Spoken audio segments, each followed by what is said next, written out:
আকেলপুর, নডালিয়া, চন্দ্রনাথ পাহাড়, 3টি জায়গায় একদিনে ভ্রমণ করেছি।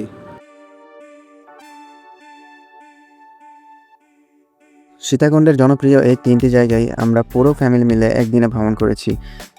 আমরা আগের দিন একটি মাইক্রো গাড়ি ভাড়া করি সারাদিনের জন্য। আমাদের পিক আপ পয়েন্ট ছিল সীতাকুণ্ডের তেরিয়াল এলাকা থেকে।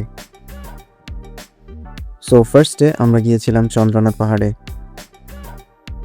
চন্দ্রনাথ পাহাড় যেতে আগে আপনাকে সীতাকুণ্ড বাজারে আসতে হবে।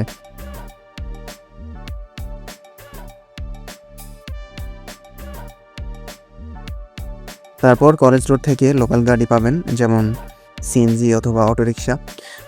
আর আমরা তো ডিরেক্ট মাইক্রো গাড়ি হায়ার করেছিলাম, আমি আগেই বলেছি।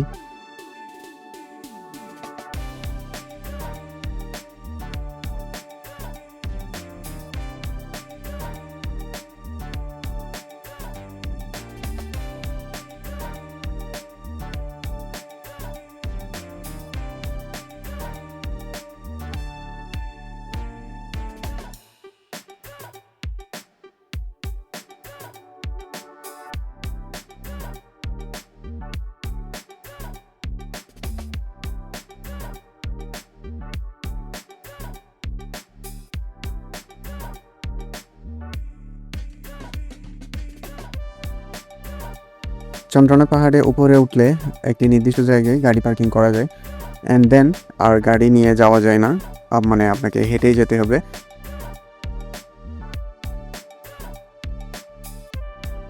সো আপনি ওইখানে লাঠি ইউজ করতে পারেন, অথবা আপনি যদি ফিট থাকেন তাহলে লাঠি ইউজ করা লাগে না, আপনি উপরে আস্তে আস্তে হেঁটে যাবেন আর কি।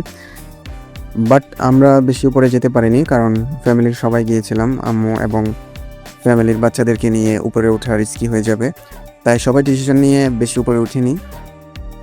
যদিও আমি এর আগে অনেকবার চন্দ্রনাথ পাহাড় এসেছিলাম এবং একদম চূড়ায়ও উঠেছি।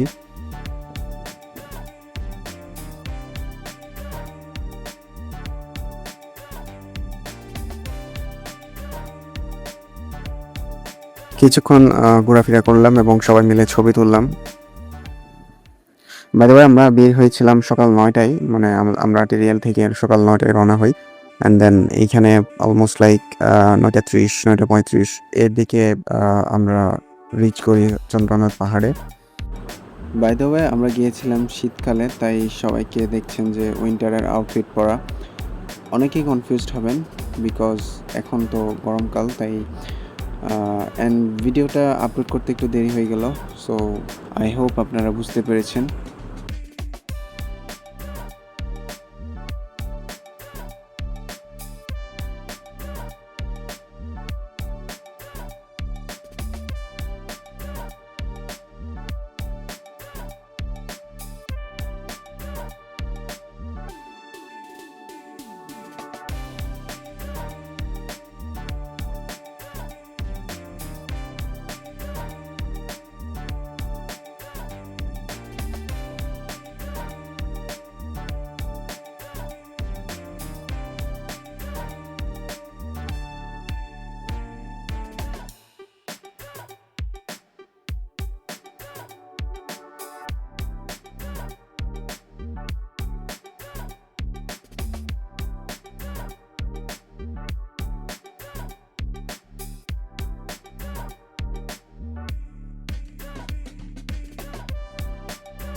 এরপর আমরা নড়ালিয়ার উদ্দেশ্যে রওনা হই।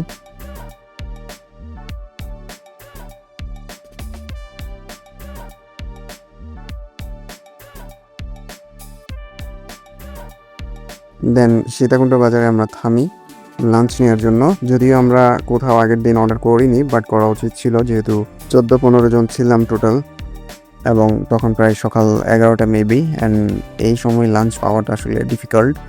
বাট শেষ পর্যন্ত আমরা আলামিন রেস্টুরেন্টে একটু ওয়েট করতে হয় 30-40 মিনিটের মতো, তার কারণ তারা তখন রান্না করছিল।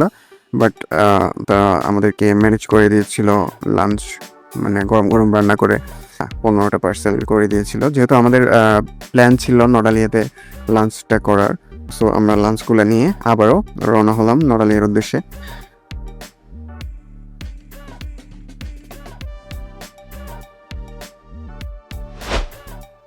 নড়ালিয়া কোথায় সেটা অনেকেই জানেন না। নড়ালিয়া সমুদ্র সৈকত চট্টগ্রাম জেলার সীতাকুণ্ড উপজেলার বাডবকুণ্ড ইউনিয়নের নড়ালিয়া গ্রামে অবস্থিত। আমি তো আগেই বলেছি আমাদের ডিরেক্ট মাইক্রো গাড়ি ভাড়া করেছিলাম, সো কোনো প্রবলেম হয়নি যেতে। বাট আপনি যদি লোকালে আসতে চান, ফর এক্সাম্পল চট্টগ্রামের একেখান মোড় থেকে বাসে করে বাঁশবাড়িয়া বাজারে নামতে হবে, এবং এরপর অটোরিকশা বা সিএনজিতে করে জোট বটতল হয়ে নড়ালিয়া গ্রাম দিয়ে নড়ালিয়া সমুদ্র সৈকতে আসতে হবে। That's it. একটু কষ্ট হয় আসলে নড়ালিয়া আসতে, বাট যদি আসতে পারেন অসম্ভব সুন্দর একটা জায়গা।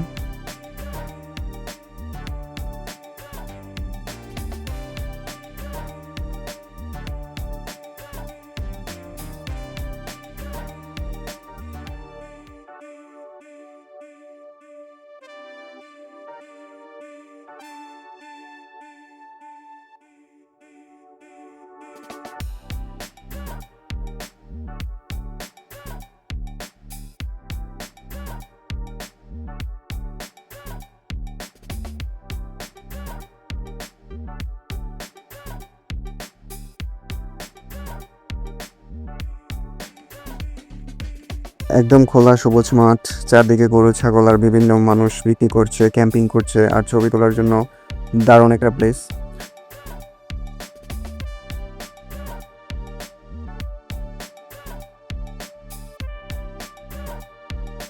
তো আমরা ঘোরাঘুরি করলাম নড়ালিয়াতে রিচ করার পরে, বাই দ্য ওয়ে ছবি তুললাম আর ভিডিও করলাম।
তারপর অবশেষে সেই মুহূর্তটা আসলো যেটার জন্য স্পেশালি নড়ালিয়াতে আসা।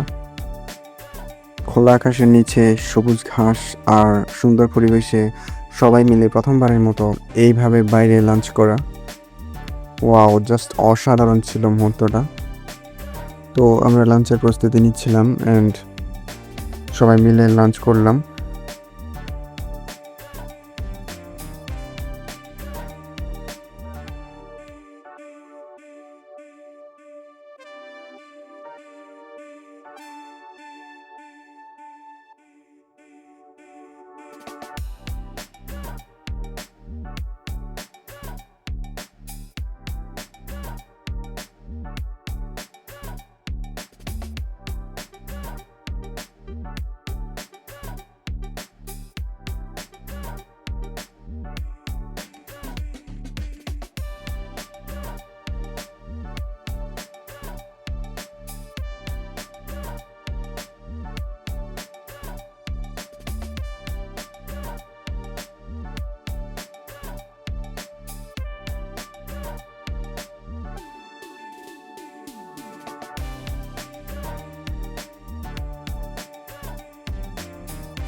লাঞ্চের পর আবারও কিছুক্ষণ ঘোরাঘুরি এবং ছবি তোলার পর বিকেল 4টার দিকে আমরা রওনা দিই আকিলপুরের উদ্দেশ্যে।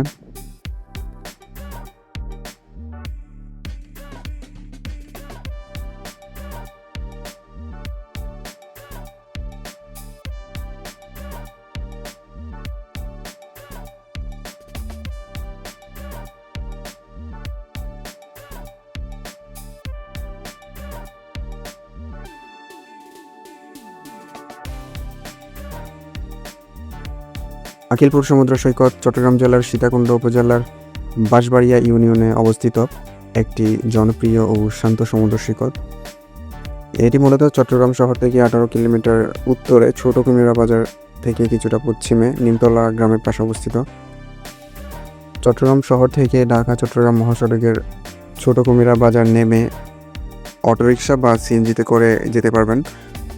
আসলে এখানে যাওয়ার অনেক রাস্তা আছে, আমি জাস্ট একটা ওয়ে বললাম।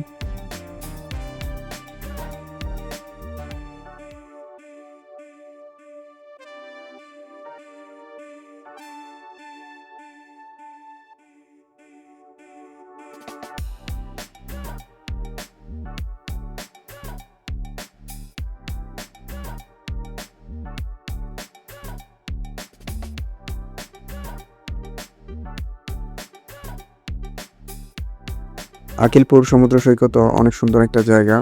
এখানে রয়েছে দীর্ঘ বেড়িবাঁধ, সাগরের বুক চিরে বয়ে যাওয়া নোনতা হাওয়া আর পাথরের উপর বসে সূর্যাস্ত দেখার অপূর্ব সুযোগ। নিরিবিলি পরিবেশ আর সমুদ্রের সৌন্দর্য মিলিয়ে জায়গাটি সত্যিই মনকে প্রশান্ত করে দেয়।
তবে এখনও যদি আমাকে বলেন এই 3টি জায়গা থেকে কোনটি বেস্ট লেগেছে আমার, আমি বলবো নড়ালিয়া। এবার কিছু বোনাস তথ্য দিই আপনাদেরকে, যেগুলো আপনাদের ট্রিপ প্ল্যানে করতে কাজে লাগতে পারে। আমাদের পিকআপ পয়েন্ট যেহেতু সীতাকুণ্ডের টেরিয়াল এলাকা থেকে ছিল, তাই আমরা পুরো দিনের জন্য মাইক্রো ভাড়া করেছিলাম 3200 টাকায়। তবে যদি চট্টগ্রাম শহর থেকে ফর এক্সাম্পল জিসি বা একেকান মোড় থেকে মাইক্রো রিজার্ভ করা হতো, তাহলে এইভাবে সারাদিন 3-4টা জায়গা ঘুরতে প্রায় 5 থেকে 6,000 টাকা বা এরও বেশি নিতে পারে, ডিপেন্ডস অন আপনারা কোথায় যাচ্ছেন এবং কোন গাড়ি হায়ার করছেন। আবার কেউ যদি চট্টগ্রাম শহর থেকে লোকালে এসে একদিনে এই 3টি জায়গা ঘুরতে চান, তাহলে খুব সহজে প্ল্যান করা সম্ভব। ধরেন একেকান মোড় থেকে বাসে করে 100 থেকে 150 টাকার মধ্যেই সীতাকুণ্ড বাজার বা সীতাকুণ্ড মোড়ে চলে আসতে পারবেন। এরপর সীতাকুণ্ড কলেজ রোড থেকে লোকাল গাড়িতে চন্দ্রনাথ পাহাড় যেতে পারবেন। যদি একদম চূড়ায় ওঠেন তাহলে অবশ্যই অনেক সময় লাগবে, কিন্তু মাঝামাঝি পর্যন্ত উঠে যদি দুপুর 1টার আগেই নিচে নামে আসেন তাহলে সীতাকুণ্ড বাজারে এসে লাঞ্চ করতে পারবেন, অথবা আমাদের মতো পার্সেল নিয়ে নদালিয়ে গিয়ে খোলা আকাশের নিচে খেতে পারেন, আপনার ইচ্ছা। এরপর বিকাল 4টার দিকে আকিলপুরের উদ্দেশ্যে রওনা দিতে পারেন। সেখানে সূর্যাস্ত উপভোগ করে ছোট কুমিরা বাজারে ফিরে আসবেন। তারপর সেখান থেকে লোকাল গাড়িতে ভাটিয়ারি বা আরকেকান মোড়ে সহজে চলে আসতে পারবেন। That's it.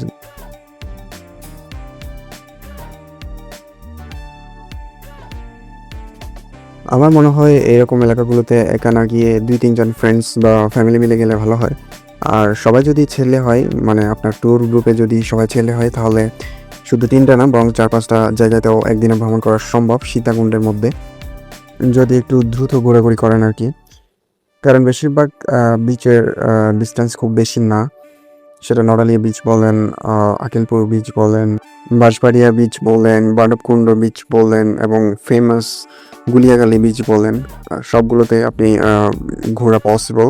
জাস্ট চন্দ্রনাথ পাহাড়ের উপর উঠলে তাহলে আপনার সময়টা অনেক ড্রেন হবে, সো এনার্জি অনেক ড্রেন হবে, সো আপনার ওইটা মাথায় রেখে সকালে খুব আর্লি বের হয়ে যেতে হবে আপনি যদি অনেকগুলা প্লেস একসাথে কাভার করতে চান, সীতাকুণ্ডের পর্যটন এরিয়াগুলা আর কি।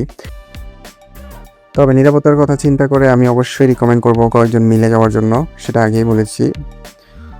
সরি, বাট আমার পয়েন্টটা হচ্ছে সবাই মিলে কয়েকজন মিলে গেলে হয়তো রিস্কটা কম হয়, সিকিউরিটির ব্যাপারটা একটু স্ট্রং হয়, অ্যান্ড সন্ধ্যার আগেই মেইন রোডে বা বাজারে চলে আসার চেষ্টা করবেন।